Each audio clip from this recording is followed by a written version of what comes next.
High বন্ধুরা, তোমরা কেমন আছো? আশা করি ভালো আছো। আমিও খুব ভালো আছি। আজ আমি তোমাদের সাথে কিছু শেয়ার করব, কিন্তু আমার ব্যাপারে বলবো। যারা আমার ব্যাপারে কিছু জানো না, তাই ভাবলাম তোমাদের সাথে শেয়ার করি।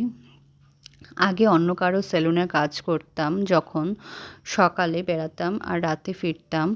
9 থেকে 10 বছর কীভাবে কেটে গেল নিজেই বুঝতে পারলাম না, কিন্তু এখন বুঝি মেয়েদের কাজ করাটা কতটা দরকার। আমি কারোর ওপর ডিপেন্ডেন্ট না, এবং ভগবানকে থ্যাঙ্কস জানাই যে আমার এই হাতের কাজটা না দিলে আমি নিজের পায়ে না দাঁড়াতে পারতাম, না বুঝতে পারতাম আমি কি পেয়েছি।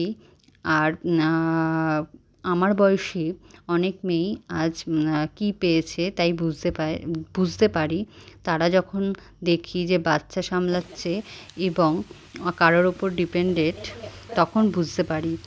আর যখন কোনো পাড়ার কাকিমা বলে যে কী রে, বিয়ে করবি কবে, বয়স তো হলো, কিন্তু তাদেরকে বলতে ইচ্ছা করে যে আপনার মেয়ে বিয়ে করার পর অন্যের ওপর ডিপেন্ডেন্ট, কিন্তু আমি যদি বিয়ে করি আমি অন্যের ওপর ডিপেন্ডেন্ট থাকবো না।